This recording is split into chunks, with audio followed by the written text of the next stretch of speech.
Amen. Est-ce qu'il y a vraiment un enfant des dieux?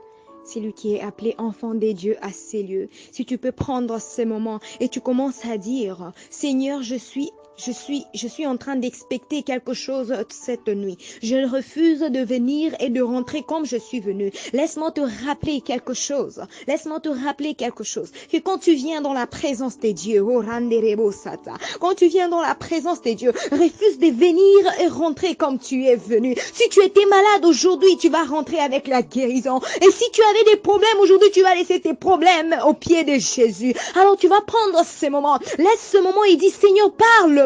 Seigneur, parle-moi. Soyons des chrétiens qui aujourd'hui, soyons des chrétiens qui écoutent la parole de Dieu. Pas seulement la parole de bénédiction, mais aussi la parole de correction. Alors nous allons demander à Dieu de nous parler cette nuit. Tu vas prendre ce moment. Commence à dire, Seigneur, je veux que tu me parles. Je veux que ta parole me change. Je veux que ta parole me transforme. Je veux que ta parole fasse quelque chose en moi. Et tu vas dire, Seigneur, je refuse de rentrer comme je suis venu.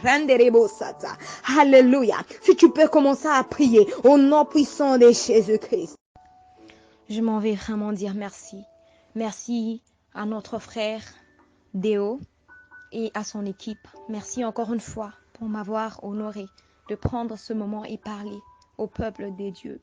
Merci encore une fois à toute l'équipe qui ont accepté de travailler avec toi, à l'équipe qui a encore une fois accepté de continuer de contribuer quelque chose à ce ministère.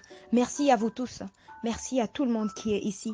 Merci à toi de joindre cette nuit. Laisse-moi juste te rappeler quelque chose. Tu n'as pas joint parce que tu as voulu, mais c'est Dieu qui a voulu que tu joignes cette nuit.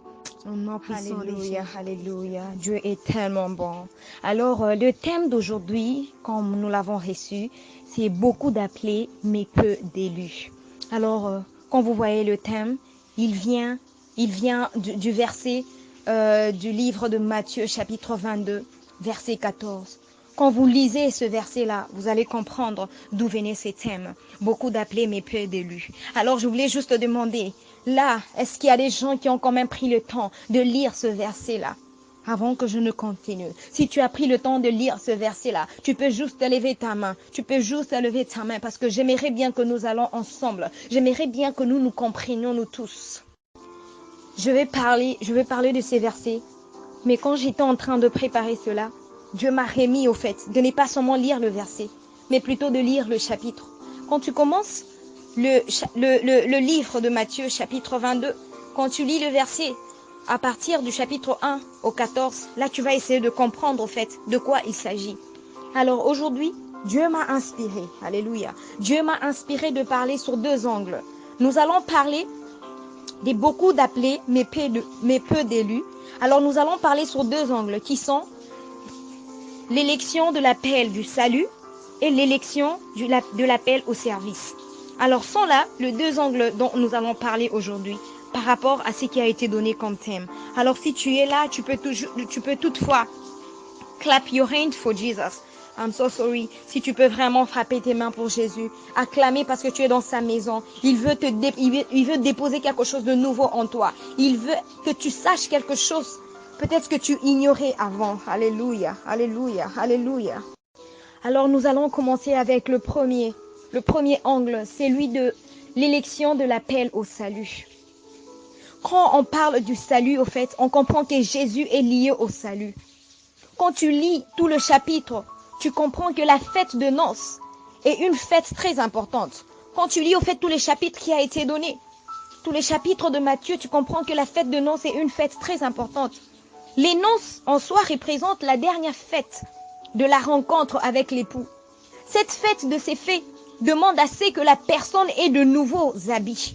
Voilà pourquoi cet homme, quand tu vois à partir du chapitre 11 à 12, tu vas comprendre qu'à cause des habits qu'il n'avait pas, il a été chassé. Alors aujourd'hui, nous allons parler de l'élection de l'appel au salut par rapport au thème qui a été donné. Quel est l'habit qu'il faudrait avoir que cet homme n'avait pas? Ça, c'est la question que nous tous nous posons. Quand tu lis au fait le chapitre, quand tu lis les chapitres, tu comprends que c'est la question qui peut venir en toi. Quel est l'habit qu'il fallait que l'homme ait pour qu'il ne soit pas chassé au fait? Et nous allons comprendre Quand tu te poses cette question, tu te dis, voilà, cet homme a été chassé. Peut-être cet homme aujourd'hui devrait être toi. Peut-être que cet homme aujourd'hui devait être toi qui es assis cette nuit, qui est en train encore une fois d'écouter cette prédication. Peut-être cet homme, c'est toi au fait. Quel est l'habit qu'il faudrait avoir? Quel est l'habit que tu devrais avoir pour se retrouver avec les grands, pour aussi être assis parmi les grands? Quel est cet habit que tu devais avoir? Alors je viens pour te dire que l'habit qu'il faudrait avoir, c'était Jésus-Christ au fait. Jésus-Christ est l'habit qu'il faut. Alléluia. Jésus-Christ est l'habit qu'il faut. Lorsque tu y es déjà revêtu de Jésus-Christ, tu as la conviction d'être avec lui. Et tu as aussi la chance et l'opportunité d'entrer dans n'importe quelle fête. Alors l'habit qu'il faudra avoir cette nuit, je m'en vais répondre à cette question. L'habit, c'est Jésus-Christ. Revêtus-toi. Tu dois porter au fait Jésus-Christ comme habit pour ne pas être chassé. Alors nous allons tous comprendre que cet homme n'était pas revêtu de Jésus-Christ. Alléluia. Donc pour continuer, nous allons en fait comprendre que cette fête-là, pour y entrer, il faudrait au fait avoir les habits. L'habit, c'est Jésus-Christ. Alors quel est l'habit que tu portes? Quel est l'habit que tu as en toi cette nuit? Quel est l'habit quel est l'habit que tu as toute ta vie? Qu'est-ce que tu portes toute ta vie? L'habit, c'est Jésus-Christ. Alors vous allez comprendre pourquoi on a chassé cet homme. Juste parce qu'il n'était pas revêtu de l'habit de Jésus-Christ. Quand tu es revêtu au fait de l'habit de Jésus-Christ, tu as l'accès à n'importe quelle fête. C'est revêtir de Jésus-Christ. C'est accepter Jésus-Christ comme Seigneur et Sauveur dans ta vie. Et quand tu l'acceptes, tu as le salut éternel. Voilà quand on parle de l'élection de l'appel au salut. Quand tu acceptes Jésus-Christ comme Seigneur et Sauveur, tu as le salut éternel. Alors combien de vous ce soir a déjà accepté Jésus-Christ dans leur vie? Combien de vous ce soir a déjà donné leur vie à Jésus-Christ? Combien de vous ce soir portent l'habit de Jésus-Christ dans leur vie? C'est vrai, tu te retrouves à la fête, tu te retrouves, je sais pas, au marché, mais quand tu portes l'habit de Jésus-Christ, où est-ce que tu le portes au fait? Moi, je veux avoir un chrétien qui porte l'habit de Jésus-Christ partout où il est. Ne soyons pas des chrétiens qui portent l'habit de Jésus-Christ seulement à l'église. Alléluia. Soyons des chrétiens qui portent l'habit de Jésus-Christ partout où nous allons, partout où nous nous présentons. Portons l'habit de Jésus-Christ. L'habit de Jésus-Christ. Cet habit, tu l'as? Alors, beaucoup d'appelés, mais peu d'élus. Combien d'entre nous aujourd'hui portent l'habit de Jésus-Christ? Je viens juste te rappeler que l'élection de Dieu est ce qu'il nous faut. L'élection de Jésus est ce qu'il nous faut. Tu cours à quoi? Quel est l'habit que tu as? Qu'est-ce que tu veux comme élection dans ta vie? Tu veux l'élection du monde ou l'élection de Jésus-Christ? Tu veux que Dieu t'appelle ou tu veux que le président du monde t'appelle? Alors nous allons aller dans Genèse chapitre 27, versets 15 à 17. Quand tu lis cela, tu vas comprendre que Rebecca, c'est vrai, Rebecca a aimé ses deux enfants, mais elle a plus aimé Jacob. Alors en aimant plus Jacob, qu'est-ce qu'elle a fait? Elle a pris Elle a changé en fait Jacob en prenant la peau d'Ésaü pour mettre cette peau sur Jacob afin que Jacob soit reconnu et soit béni par son grand-père. Alléluia, alléluia. Et quand tu lis cela, tu vas comprendre que Jacob avait changé de vêtements. Il a été revêtu en fait pour prendre la place de son frère. Alors là, vous allez comprendre que nous, en fait, nous sommes toujours dans l'élection de l'appel au salut. Alors vous allez comprendre que malgré que Jacob a eu, au fait, il a pris la peau de son frère. C'est vrai qu'il a mal fait, mais vous savez quoi? Dieu ne l'a pas puni. Alors qu'est-ce qu'il a fait? Il a pris la bénédiction de son frère Ésaü. Alors je viens juste vous rappeler cette nuit ceci. Même si tu pars chez Dieu comme un voleur. Mais si tu t'es revêtu au fait de l'habit de Jésus-Christ, il va continuer, il va toujours te donner la bénédiction car tu as changé de vêtements. Tu as changé de vêtements. Quel est le vêtement avec lequel tu pars devant Dieu? Quel est le vêtement avec lequel tu pars devant Dieu? Je viens rappeler à une personne, malgré les péchés que tu fais, malgré les mauvaises histoires que tu fais sur terre, laisse-moi te rappeler, si tu choisis de porter Jésus-Christ comme vêtement dans ta vie, si tu choisis de l'accepter, de l'accepter comme Seigneur et Sauveur, il va ouvrir ses portes au fait. Dieu, il ne ferme pas les portes à celui qui l'accepte. Il va toujours ouvrir ses portes et il te donnera toujours la bénédiction, malgré que tu viens comme un voleur devant de lui. Alors nous allons comprendre que Jacob, pour avoir la bénédiction de son frère Ésaü, pour avoir la bénédiction de son frère Ésaü, il a fallu qu'il prenne, qu'il change au fait de vêtements. Il a fallu qu'il porte au fait une peau d'une bête pour ressembler à son frère. Alors quel est le vêtement que tu portes aujourd'hui? Alléluia. L'élection de l'appel au salut. Nous sommes toujours dans beaucoup d'appelés, mais peu d'élus. Quel est l'habit que tu portes aujourd'hui, mon frère? Quel est l'habit que tu te présentes avec devant Dieu? Laisse-moi te rappeler, n'importe qu'est-ce que tu as fait dans ton passé, tu y as volé, tu y as triché, tu y as tué. Laisse-moi te dire que Dieu est encore là. Et il sera toujours là. Il t'attend. Il ouvre encore une fois ses bras grandement pour t'avoir. Il est toujours là pour pardonner ses enfants. Donc malgré tout ce que tu as fait, revêtis-toi de Jésus-Christ. Il va encore les faire. Alléluia. Alors nous allons comprendre cette nuit que Dieu nous révèle que même si tu es sale, tu as commis toutes les choses mal. Une fois que tu acceptes de se revêtir de Jésus-Christ, il va t'accepter, il va te pardonner, il te bénira. Se revêtir de Jésus change ton identité. Jacob devant son père Isaac, alléluia, était un menteur, un voleur.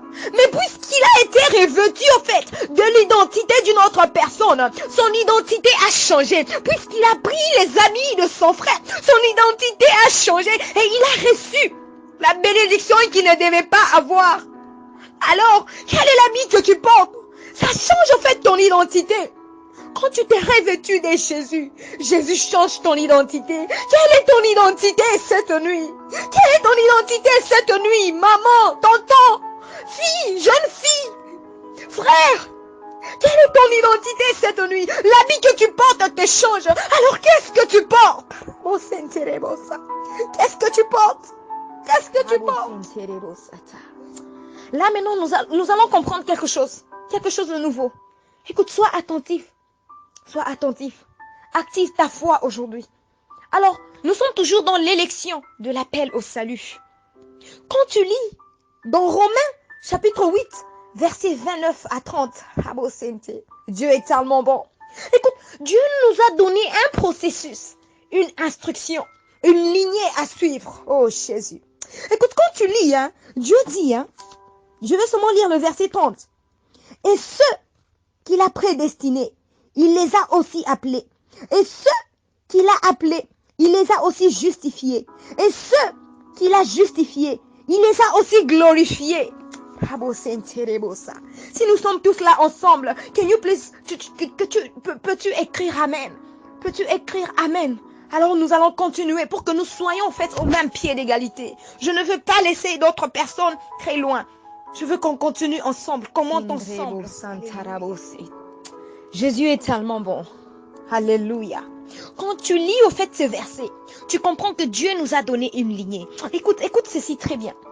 Dieu nous a élus tous. Alléluia. Maintenant nous venons en fait.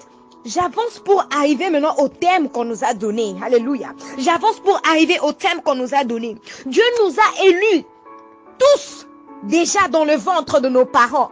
Donc toi qui m'écoutes cette nuit, toi qui as péché hier, mais qui a décidé de suivre Jésus-Christ, qui a décidé de prendre sa croix et de le suivre. Toi qui m'écoutes, toi qui a la foi qui est activée cette nuit, laisse-moi te dire que Dieu t'a élu depuis le ventre de ta mère. Alléluia.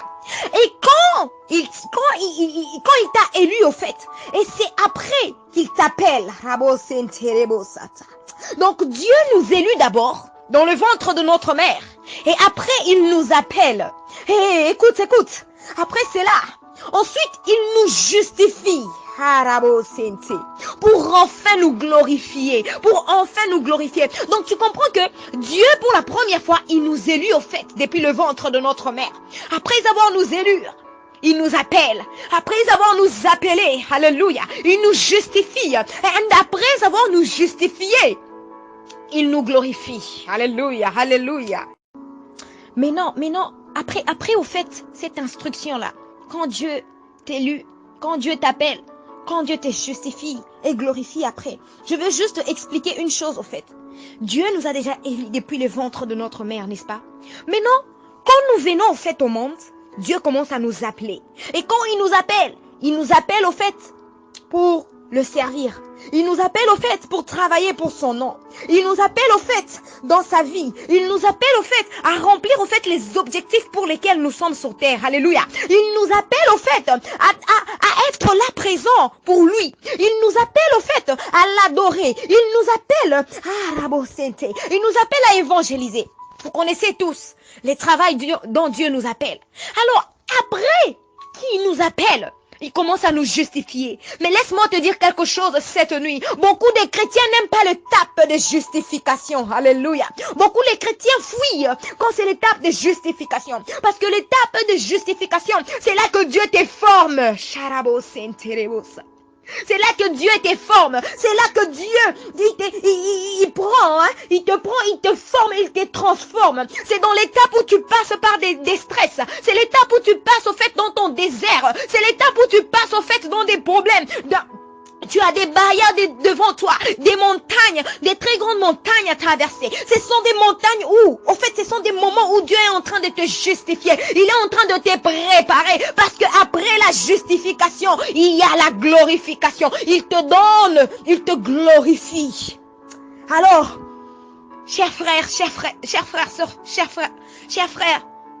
sœurs, la justification est une étape très difficile pour beaucoup d'entre nous. Quand on se sent justifié, c'est là qu'on a tellement peur. On ne sait plus comment continuer. On se demande si on doit continuer ou pas. Et beaucoup d'entre nous se perdent dans l'étape de justification. Oui, nous pouvons être appelés nombreux. Mais l'étape de justification, en fait, nous tamise. Nous tamise. Aujourd'hui, tu te retrouves dans l'étape de justification. Qu'est-ce que tu en fais? Qu'est-ce que tu fais quand tu te retrouves dans des problèmes? Qu'est-ce que tu fais quand tu te retrouves dans des difficultés? Alléluia. Laisse-moi te rappeler ce que c'est l'étape de justification. Et l'étape de justification, c'est après cette étape, qu'il vient la gloire. Alléluia. Après ceci, nous allons faire comprendre que cela est au fait un processus pour être glorifié. Peu importe tes péchés, une fois revêtu de Jésus-Christ, il est prêt à te pardonner et à te donner une place céleste. Nous pouvons venir comme des voleurs dans la présence de Dieu. Mais si nous sommes revêtus de Jésus, nous serons en mesure de participer à la fête de l'agneau. Nous serons en mesure d'entrer dans cette fête. Lorsque nous acceptons Jésus-Christ comme Seigneur et Sauveur, nous devenons élus. Alléluia. Oh, le Seigneur est bon. Le Seigneur est bon. Cette élection est une élection par rapport au salut. Ceux qui n'avaient pas d'habits de noces, entre autres, ceux qui ne pouvaient pas au fait être revêtus par Jésus-Christ, n'avaient pas de place pour être dans cette fête.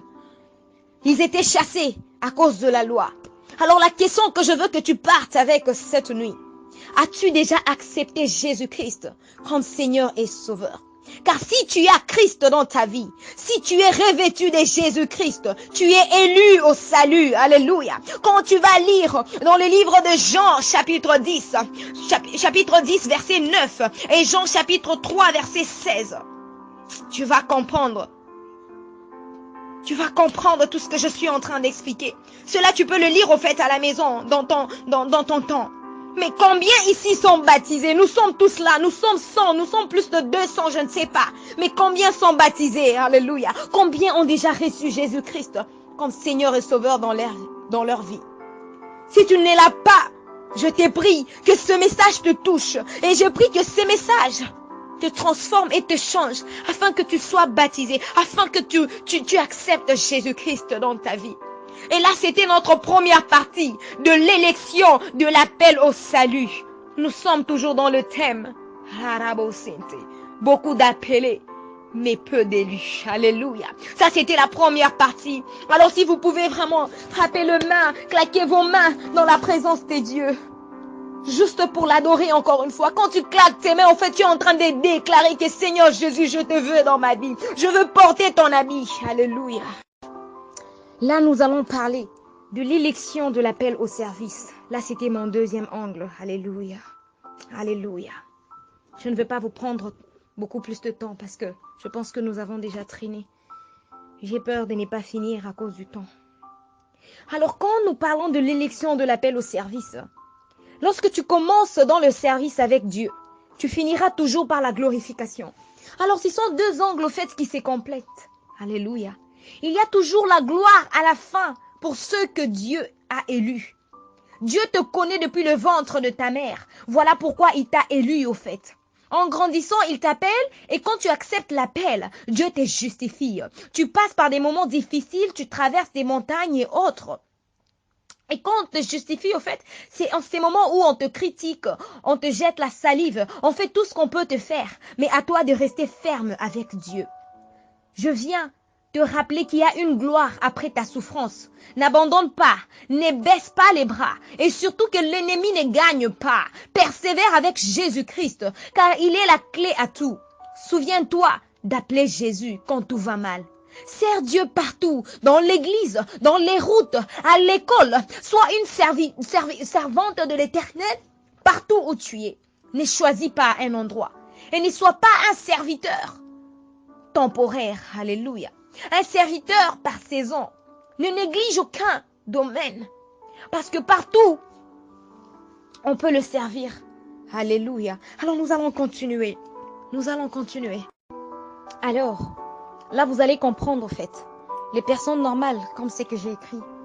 J'aimerais bien écrire et envoyer des voices par moment pour au fait aider tout le monde à être au même niveau que nous. Alléluia. Alors j'ai parlé des personnes normales, vous avez lu, n'est-ce pas? Là maintenant je vais parler des personnes qui sont appelées. Les appelés, qui sont les appelés? Les appelés sont ceux-là en qui Dieu a mis une soif quelconque pour son œuvre. Alléluia. Dieu investit en eux. Ces personnes vont à l'église avec un but, connaissant l'importance de la chair, d'aller à l'église. La puissance derrière une dîme. En fait, les appelés, ils ont quelque chose de différent.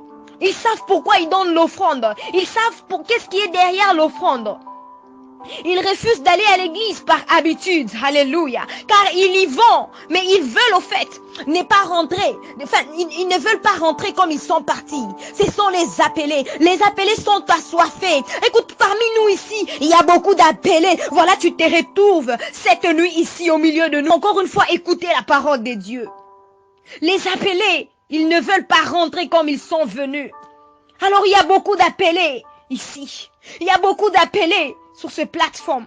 Les appelés, ils cherchent toujours à faire quelque chose pour Dieu. Alléluia. Ils cherchent toujours à servir Dieu. À l'église, partout où ils sont, ils cherchent toujours à faire quelque chose pour Dieu. Ou en dehors même, à tout prix, ils veulent travailler pour Dieu.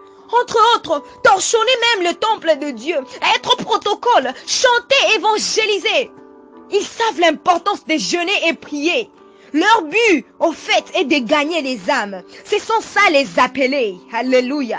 Il y a les gens qui vont à l'église par habitude. Et il y a les gens qui vont à l'église parce qu'ils sont appelés. Ce sont ça les appelés. Alors combien d'entre nous aujourd'hui se retrouvent? Tu te retrouves en étant appelé ou en étant un chrétien normal? Nous avons parlé des appelés. Maintenant, qui sont les élus au fait? Les élus, ils sont différents des appelés. Maintenant, il y a deux cas des élus. Alléluia. Il y a deux cas des élus. Il y a ceux-là qui sont élus depuis le ventre de leur mère. Alléluia. Depuis leur naissance, ils ont une grâce particulière. Ce sont des enfants choisis depuis le sein de leur mère. Leur venue est différente. Et leur but sur terre est différent. Dieu investit en eux. Ce sont ceux qui sont brisés. Et le Saint-Esprit est avec eux, sur eux, eux en eux. Alors là, il y a deux cas des élus. Je veux vous parler de l'autre cas, mais qu'on termine d'abord dans le premier cas. Le premier cas, c'est où? Ce sont des élus depuis le ventre de leur mère. Alléluia. Les élus depuis le ventre de leur mère. Ce sont des Joseph dans leur famille, aimés plus que tous les autres enfants, mais pas avec le but de détruire les autres enfants. Mais ils sont par conséquent détestés par jalousie par ses propres frères. mais ce sont des libérateurs d'angoisse. Alléluia. Voir l'histoire des Joseph. Qui sont les élus? Ce sont des Éphraïm qui n'ont fait aucun effort, qui ont juste une huile venant de Dieu. Spirituellement, il a tout, depuis le ventre de sa mère et tout ce qui lui reste, et que cela soit appliqué physiquement, comme vous pouvez le voir. Éphraïm a été béni comme aîné à la place de son frère Manassé. Alléluia. Là, vous allez prendre l'histoire d'Éphraïm et Manassé. Sherebo Santa. Qui sont les élus? Les élus, ce sont des Jacob, bénis avant même la naissance par Dieu. Alléluia.